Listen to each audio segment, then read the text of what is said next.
Hello. So in this video, I'm going to be talking with Colin Cox, and we're going to be talking about William Shakespeare's play, Hamlet. So first off, Colin, thanks so much for joining me. Thank you for inviting me. I'm looking forward to this. Yeah. So Colin is an instructor of English at Northeast State Community College in Blountville, Tennessee. He's also the creator and co-host of two independent podcasts, the Cluttered Desk podcast and the Hop-Ons podcast. And beyond what Colin sent me in his official biography, I will mention that we went to University of Vermont together for our master's program. And he was my best friend in that program. So we I think we lived quite close to one another, and we were talking about how we would walk down to this gas station that wasn't too far from that apartment complex. A lot of great time together, without question. Yeah. Yes, a lot of time spent playing darts, playing pool, and listening to drunk people sing bad karaoke. And in this karaoke bar in Vermont that really felt like it was transported from, I don't know, pick a small town in Texas that no one ever really goes to. It didn't feel like the kind of place you would find in Vermont. So that was a lot of fun. So this is not a video about our reminiscences, but we are gonna talk about Hamlet. So Colin, first off, can you just give us a sort of brief plot summary of Hamlet for those who aren't familiar with the play? Yeah, I can. So Hamlet, it's Shakespeare's longest play, so being brief might be difficult, which is also something the principal character Hamlet has trouble doing from time to time. But quite simply, Hamlet, he's the Prince of Denmark. When the play begins, he returns home because his father, the former king, has died. His uncle Claudius is now the new king, and his mother, Gertrude, the former queen, he has married her. So she is now the current queen as well. And Hamlet, he's super sad, as Hamlet is for most of the play, and I'll talk about bad feelings in a few minutes. But early in the play, he's visited by a ghost of his father, and the ghost tells Hamlet that he didn't die of natural causes. In fact, he was murdered. It was murder most foul by Claudius, his brother, who is now the king, and he tasks Hamlet with avenging him. And Hamlet dallies for a really long time. He feigns madness. He insults Ophelia, his quasi-girlfriend, but eventually he does kill the king. He kills Claudius, but he dies in the process, as do several other characters. Polonius, who's almost everyone. Yeah, not Horatio, though, who's his best friend. Polonius, Ophelia's father, dies. Ophelia dies. Laertes dies. Jocasta, who's Hamlet's mother, dies. Of course, the king dies. And then at the end, Fortinbras, this character who's really quite fascinating, who just kind of lingers in the periphery of the play, he is ostensibly instituted as the new king of Denmark, I suppose. And that's a plot summary of Hamlet. So perfect. How did I do? Do you think that's good? Would you add anything to that?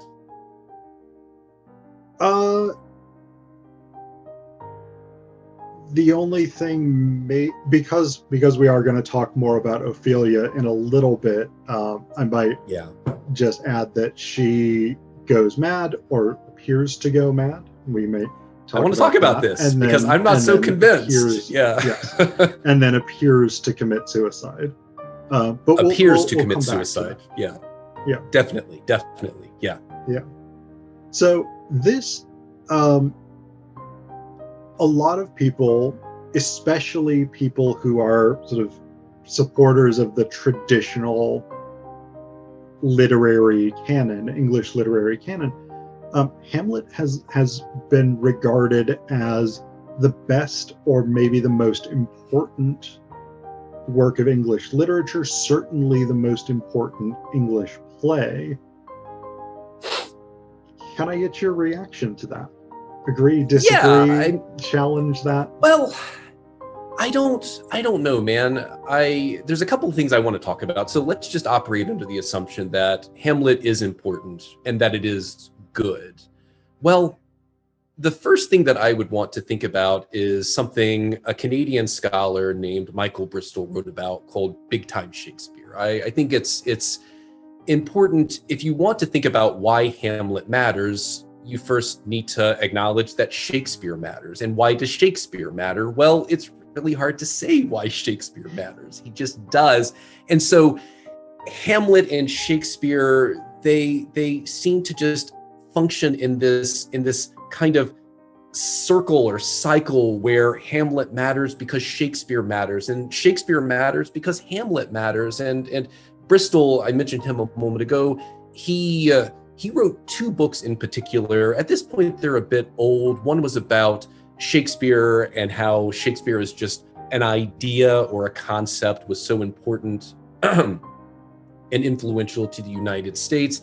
And then later in maybe 1995 or 1996, he wrote this book called Big Time Shakespeare. So I think that's maybe the first thing to say is Shakespeare matters because, Hamlet matters because Shakespeare matters, and Shakespeare matters for a myriad of different reasons. You know, we use Shakespeare as shorthand for a lot of different things, even popular television today. If it's good, if someone wants to suggest that this show is better than others, they might describe it as Shakespearean. There's an HBO series called Succession. People have described it as Shakespearean. Even the sorts of entertainment that people might consider lowbrow, but they want to find maybe something that resonates more, they might use language like, oh, it's Shakespearean, like the what is it, Tiger King? Did you see this quasi documentary on Netflix? Did I get the name right? Do you remember this about Joe Exotic? I'm aware of it. Yes, I didn't watch it. Okay, well, like, here's the thing, man. If you read some of the criticism of this show, people describe it as Shakespearean, not really the language, but just the dynamics. Even someone like Hillary Clinton back in the 1990s, when she was the first lady, if you were a journalist or a conservative politician or pundit and you wanted to criticize or deride her, you might describe her as a kind of Lady Macbeth figure. So I think, again, just in summation, Hamlet matters because Shakespeare matters, and Shakespeare matters because he is ubiquitous in some way in just popular consciousness, in particular in maybe the American collective consciousness. That's one thing. I don't know if you wanted to say anything to that or not, because I have a list of different things, but I'll stop. Well, so. I think it's worth adding to that maybe that's not exclusive to the American cultural consciousness. Like, and the British Empire is, I think, a big reason why globally Shakespeare is as important as he is. Is like the Nigerian dramatist Femi Osofison, who's adapted Hamlet, actually. I want to say it was in the early 2000s, he had published a thing where he talked about how the decline in teaching Shakespeare in Nigerian schools in the post-colonial period is something to be lamented, because I mean he basically equated Shakespeare with culture, and that idea of like, this is high culture, this is what it means to be human in a universal way in some sense. So. I think that's really good. I think there's a lot of even though I think you're right, it's worth situating Shakespeare at times, maybe, as you said, in the proliferation of the British Empire, but the move then is always, but he's something of a universalist, right? He speaks for all of us. It doesn't matter language, creed, geography, etc. There's a fascinating reference I want to say in the original Star Trek series when someone says, yes, Hamlet is beautiful in the original Klingon. So even within Star Trek, it's this idea that it's not just that Shakespeare matters to the world. He's like this intergalactic signifier of like culture, refinement, whatever. You could just keep going. And yeah, it's fascinating how that works. Even those small little references, as you said, do the work of perpetuating this notion that Shakespeare is big time, and we can't divorce that from how we understand Hamlet as an important play. Yeah. So, but I would also say, go ahead. Sorry, go. You go right ahead. Well, I mean, I think Hamlet is a beautiful play too. You know, the language is Hamlet's soliloquies are.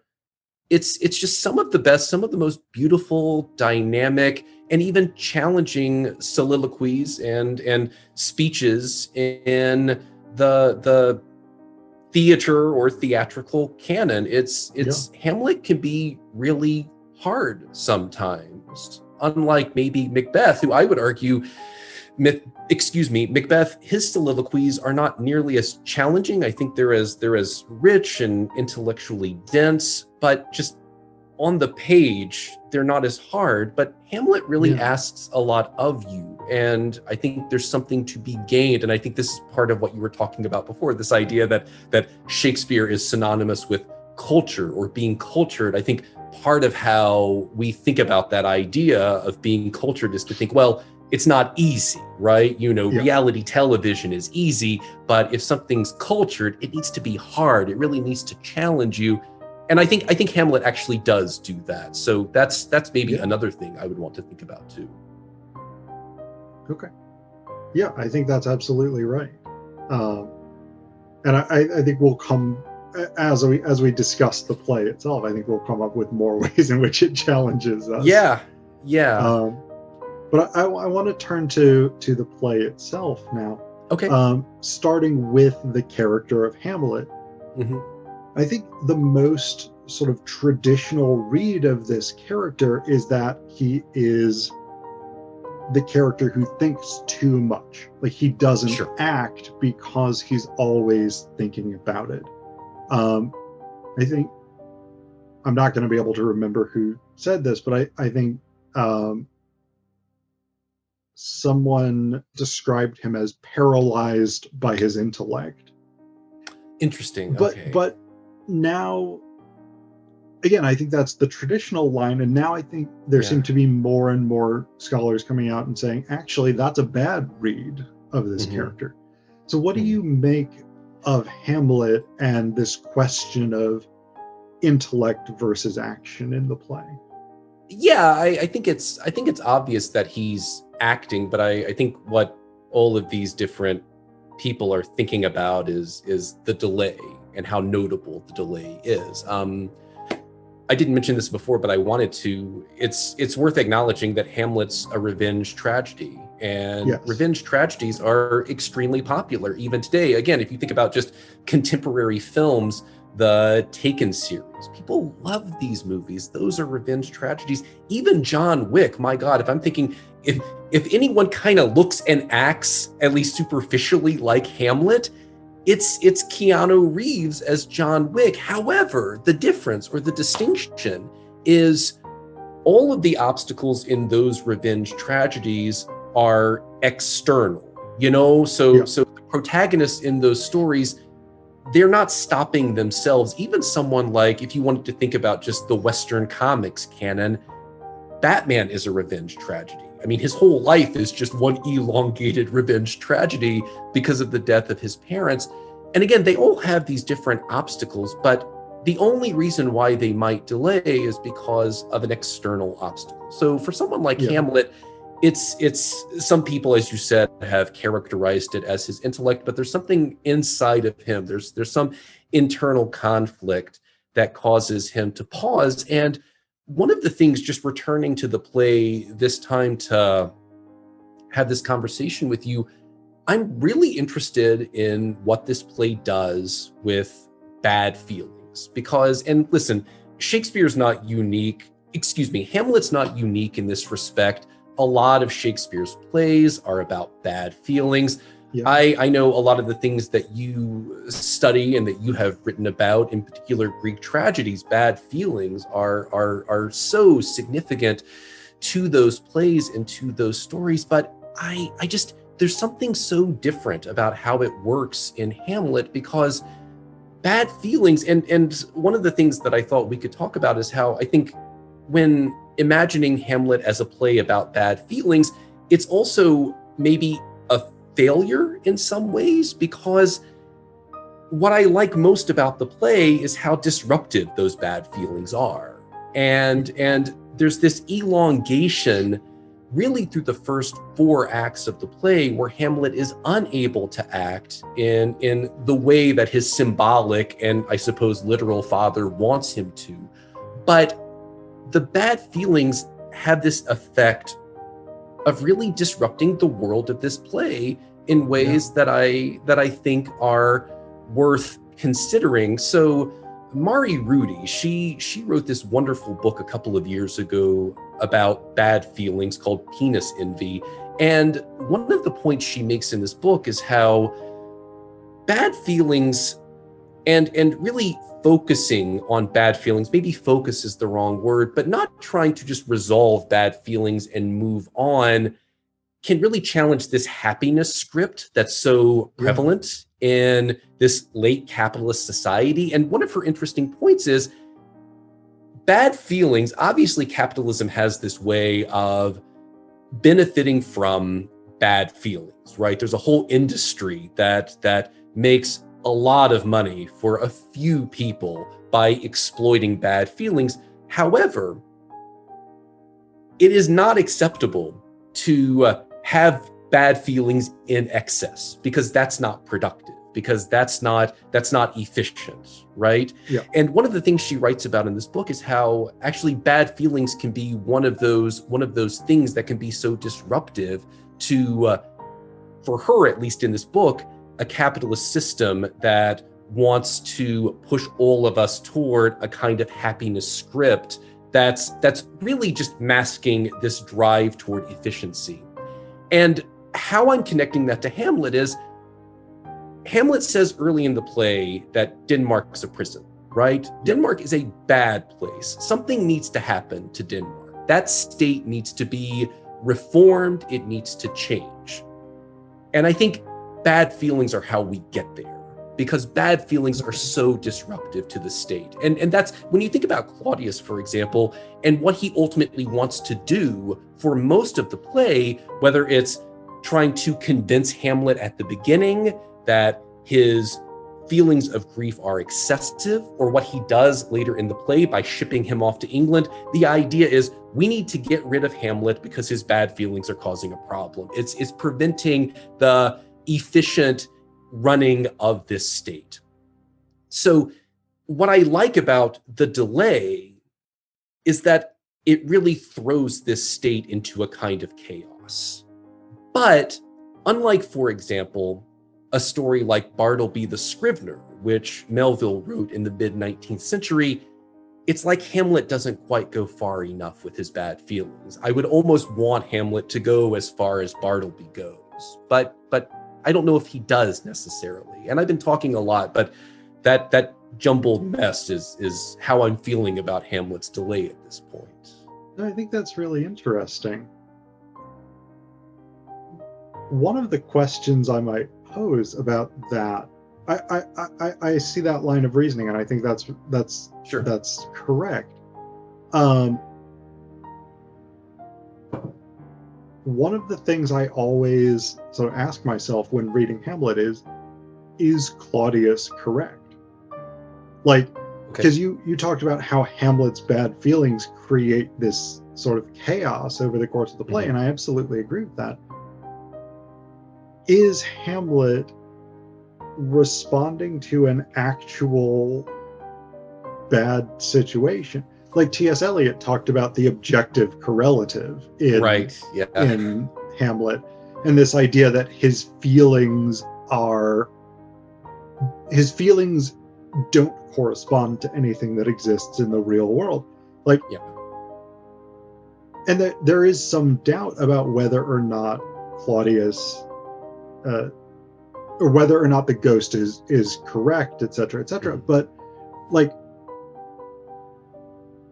it's entirely possible that Denmark is actually fairly stable, the monarchy is pretty solid, and then Hamlet comes along, starts acting insane, stabs Polonius, does all these bizarre things, and that like the chaos and the instability is created by Hamlet and by his bad feelings. Yeah. So like, if we take that line of reasoning, do we know that Hamlet is not actually sort of the villain of the play? Well, he might be. Let's be completely frank about it. He might be the villain of the play. I suppose it depends on whether or not you have sympathies for the monarchy as an institution or not. And like, I want to be clear about this. Shakespeare we know very little about him as a person.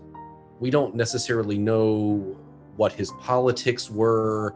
Yeah. People have extrapolated for generations. Was he someone who sympathized with the monarchy because he quite literally took money and patronage from the monarchy? Was he someone who harbored perhaps what we would call democratic or Republican sentiments, and he was trying to find ways to offer these scathing critiques of the monarchy in his plays? I think perhaps you can see that most readily in many of his history plays, but then you have Henry V, who seems to function as this paragon of what a king should be in many ways. So I think Shakespeare, much like Hamlet, is almost impossible to pin down, for a lack of a better phrase. And this is maybe one of those moments where I'm seeing my own desires in the text in some way. I want Hamlet to be a play that, even if it fails, and this again, I think Hamlet, both as a play and the narrative itself, the actions within the narrative, it's really defined by failure and negation. I mean, the word no and not is just all over the place in the play. But even if it fails, even if this attempt, whether Hamlet fully understands it or not, to destabilize the monarchy works, it's still an attempt. And again, I'm not sure, again, connecting it back to whether or not this is what Shakespeare thought, it's something people like to do. I'm not that concerned about it, but I read Hamlet as something of a play about insurrection, whether intended or not, and as a play that, again, whether Hamlet realizes what he's doing, a play that attempts to destabilize monarchical control and the presumption of the monarchy as the best way to organize a society, because there are all of these interesting moments, especially in Act 4, where the people seem to have a voice in a way that you don't often associate with a monarchy. There's this moment when Claudius talks about he needs to be careful with Hamlet because the people love him. There's even a suggestion that Laertes could just become the king because he has popular support. This is another one of those gaps in the text that I can't help but think we as the readers are almost encouraged to fill with what we almost want.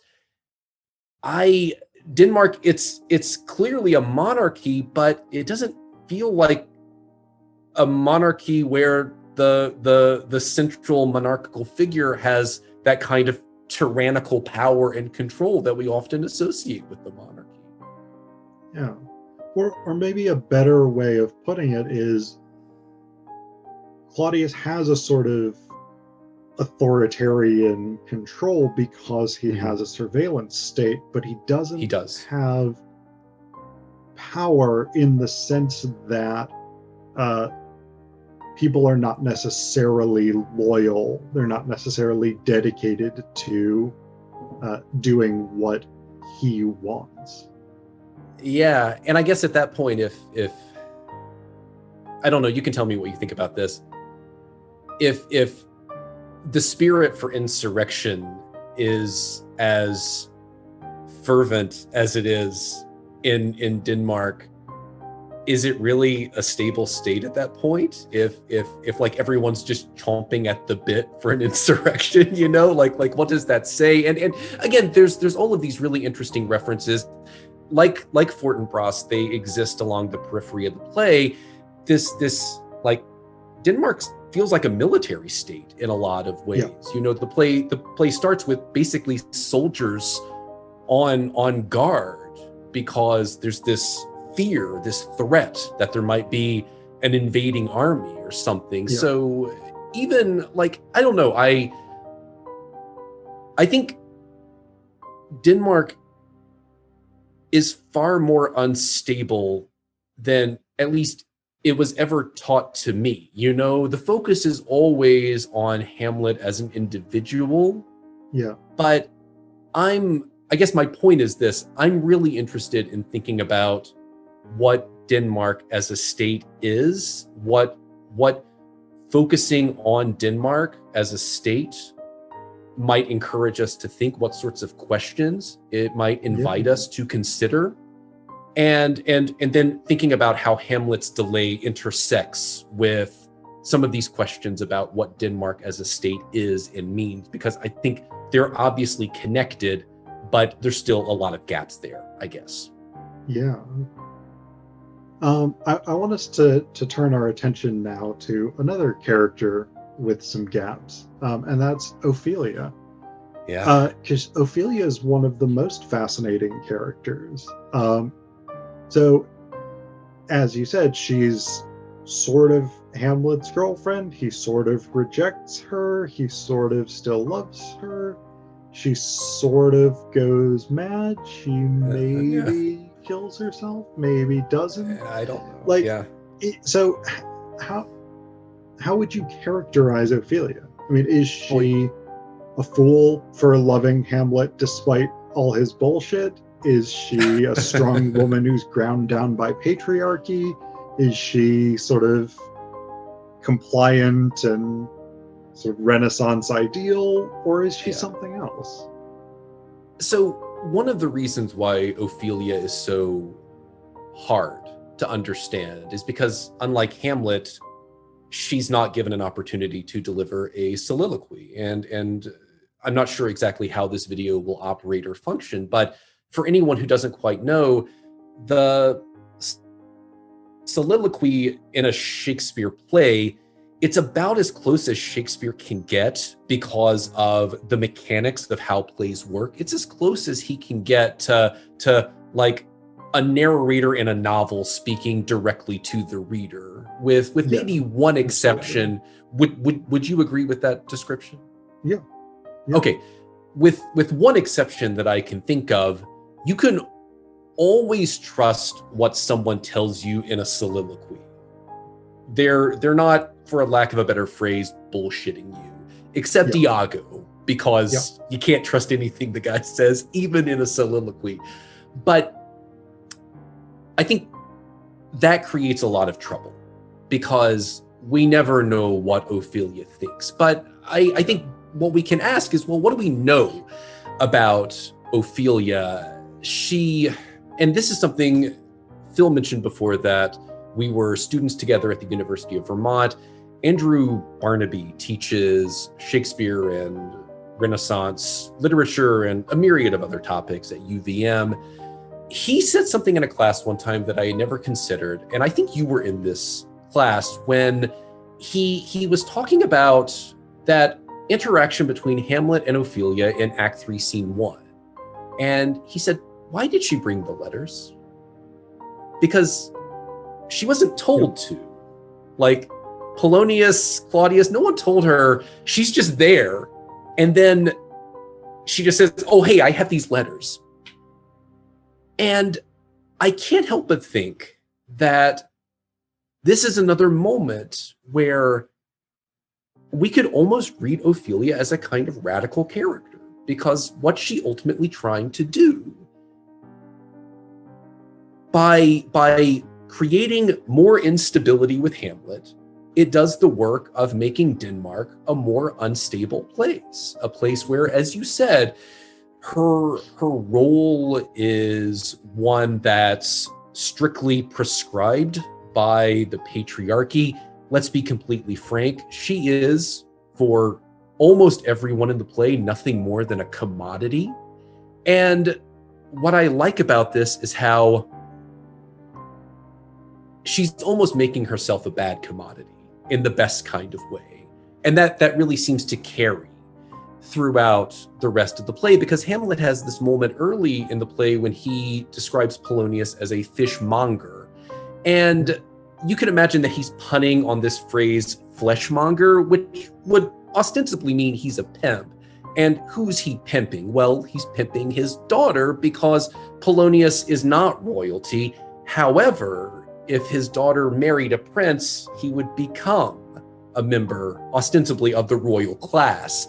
Yeah. And I guess we just consistently see Ophelia working to create instability in this world. Because I am of the mind that before we're told she commits suicide, which it's important, we don't see this happen.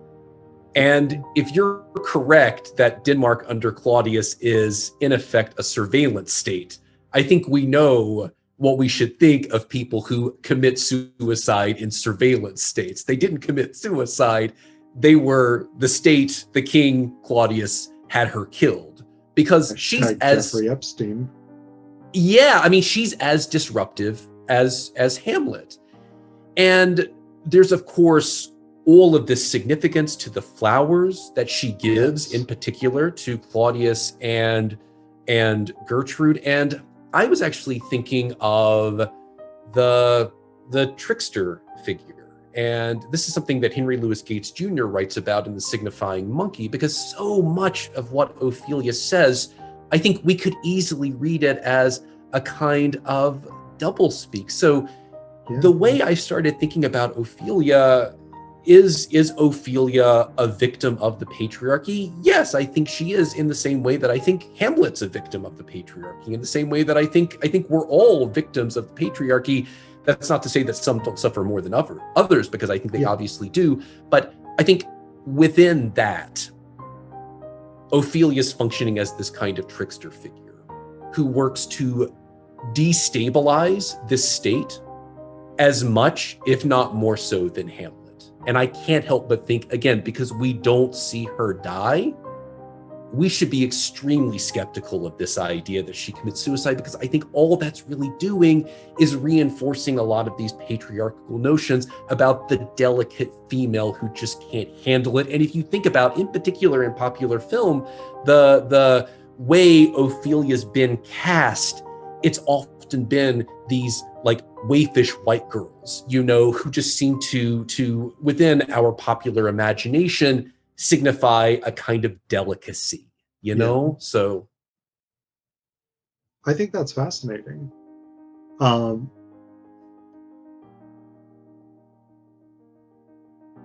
of the things I wanted to come back to a little bit actually is that flower scene, because I think that's such a fascinating scene.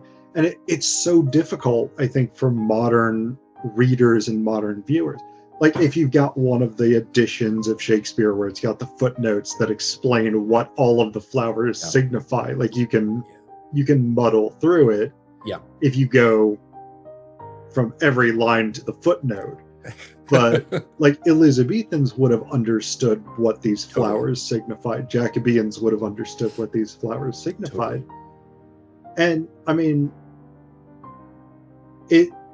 the famous phrase, "though this be madness, yet there's method in it," is used to describe Hamlet, but it really, like, in that moment especially, we see Ophelia's method.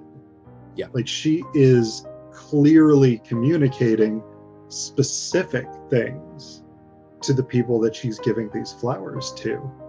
And in a way, it's weird because it seems like she's almost got this omniscient sense of what everyone's crimes are.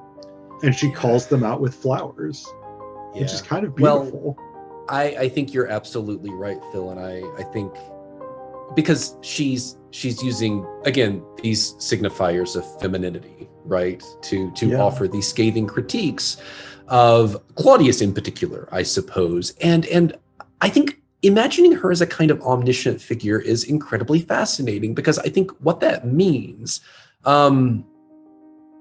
this is something, for example, that figures like Booker T. Washington would write about, how slave masters during slavery in the United States, they would just say anything in front of their slaves because they didn't think they had the cognitive capacity to understand. Yeah. Obviously they did, my God. And I think you can see something similar happening here with Ophelia. Again, I think it's important to acknowledge that there's so much between all of these characters that we never see. A lot of it that happened before the play itself. So the question that I'm left to ask is, how much has Ophelia heard that she only heard because characters like Claudius, Polonius incorrectly assumed she's just a silly girl. What could she know? Yeah. And I think we're seeing that here. What does she know? Ophelia probably knows more than anything else. Like, the thing I want is the play that focuses on Ophelia, because I think she's a far more interesting character than Hamlet. And perhaps it's because we get so little of her in this play, and because we don't get a soliloquy, that the dearth of information about her perhaps provokes or instigates this fascination. But I think in particular, and you see this, and I know you know this because you've seen a lot of different performances of this play, a good actor playing Ophelia will integrate a lot of that skepticism and a lot of that omniscience into their performance. And that's why I think everyone talks about being Hamlet, right? If you're in particular a British actor, you want to have Hamlet on your resume. If you're a Cumberbatch, you need to do Hamlet. If you're a Tennant, you need to do Hamlet. But I don't hear enough people talking about, I want Ophelia on my resume, because that's the one I would want. If I were an actor, I would want Ophelia on my resume, just because there's so many possibilities. Yeah. Okay, for our last line of discussion in this interview, I want to turn to the other major female character in the play, which is Queen Gertrude. And specifically, I love psychoanalytic criticism. You love psychoanalytic criticism. So Freud and Ernest Jones developed this line of reasoning that basically says Hamlet is an Oedipus play, and that the whole thing is driven by Hamlet's desire for Gertrude, his jealousy of Claudius because Claudius gets to have sex with Gertrude, and his anger at Claudius because Claudius got to kill old Hamlet, whereas young Hamlet did not get to kill his father, etc., etc. And this is another very traditional reading of the play that's been challenged by more recent scholars who want us to rethink these things. So what's your sort of take on the Hamlet as Oedipus line? Well, I think I'm far more skeptical of the Oedipus complex than I am of Hamlet as an Oedipal figure, because, I mean, as Freud describes it, Hamlet basically fits. It's really interesting, and I think you could probably talk to this. It's really interesting that it's called the Oedipal complex, because Oedipus doesn't suffer from the Oedipal complex. He can't, you know? So I think, Hamlet fits.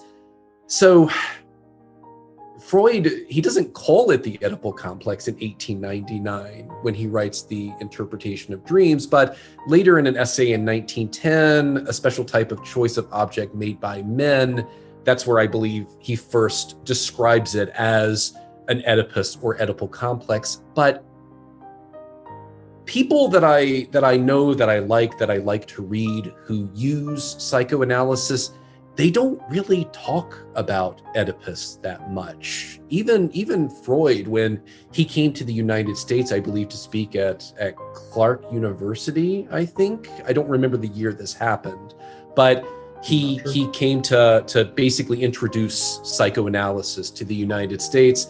He doesn't talk about Oedipus in any of those lectures. So I think I probably have less to say about this question than any of the others, because I just don't like the Oedipal theory. And I'm borrowing quite heavily from another professor of ours from UVM, Todd McGowan, who's written and spoken about this. His critique of the Oedipal complex is, listen, psychoanalysis is about a lot of things, but one of the big things it's about is mediation and not having approximate access to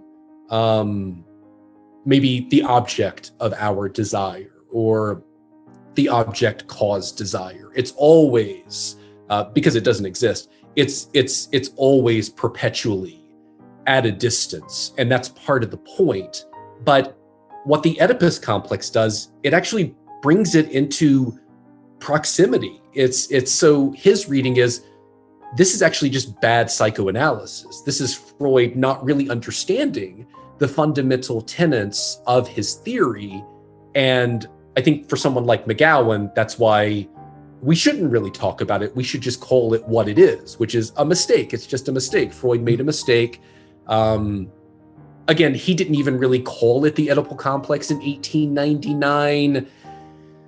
From what I've extrapolated from listening to people talk about it, again, who use and like psychoanalysis but don't talk about Oedipus, this might be a situation where, much like Trump and his Build the Wall, he makes reference to it once, everyone loves it, and then it becomes like a part of his platform.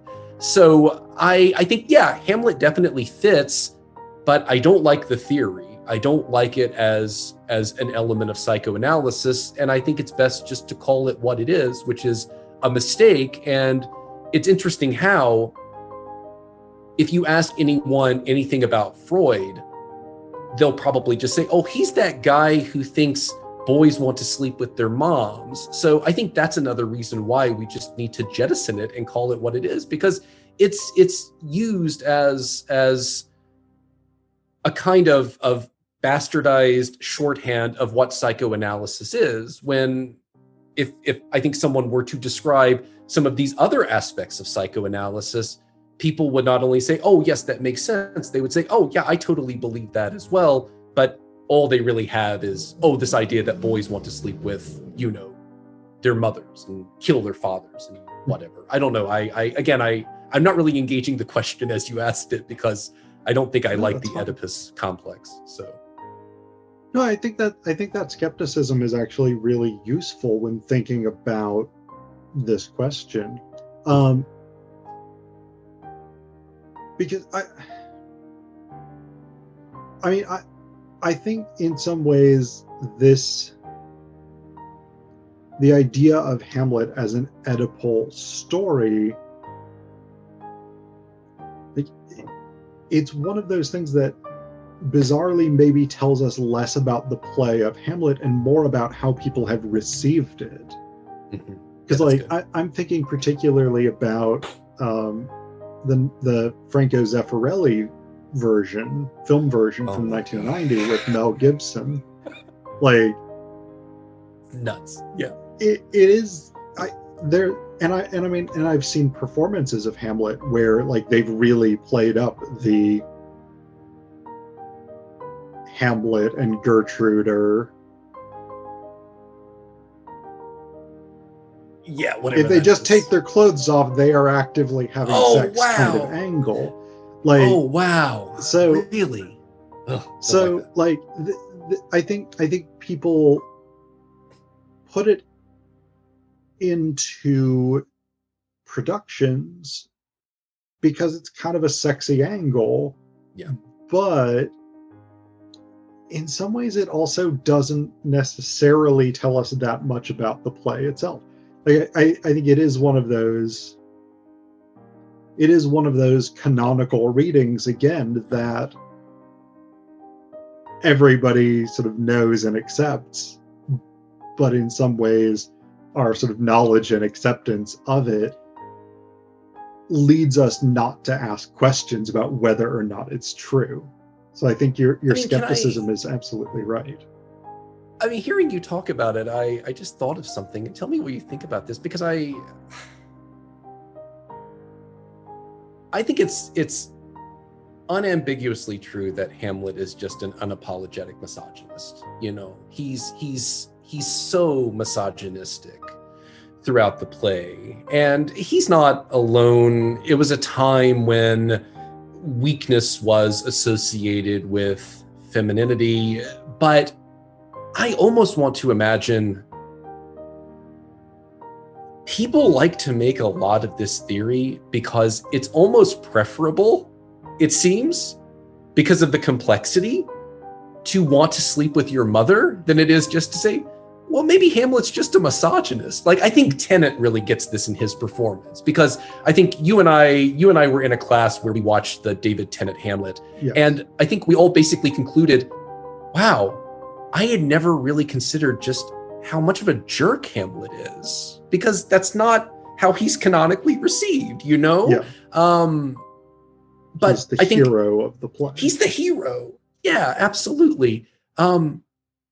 But I think a simpler answer, and maybe a better answer, is just Hamlet's the worst, and he's a misogynist, and he really sucks. And yeah, I get, and because, like, what is ultimately his criticism of Gertrude?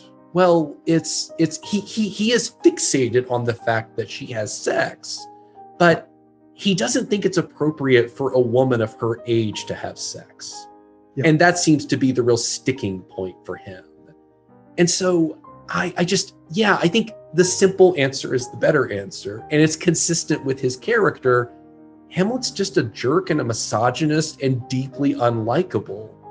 And we probably need to jettison this needlessly complicated reading, even if it is sensational and titillating, because in the Zeffirelli film version that features Mel Gibson, they also made an interesting casting choice. Glenn Close is about 10 years Mel Gibson's senior. She's not that much older than he is. So even by casting her, they were making this unambiguous connection to Freud's Oedipal or Oedipus complex. I think again, it's bad psychoanalysis. I think it's reading too much of a fixation that this character has, when maybe the better answer is the easier answer. But I get why people like it, because it is titillating, you know? Yeah. Yeah. All right. I think we're going to let that be the last word on Hamlet. Sounds titillating. Yeah. Put it in quotation marks. It can fit on a billboard. So again, Colin, thank you so much for taking the time to talk with us today. Phil, I thoroughly enjoyed it. Thank you so much again for inviting me to do this.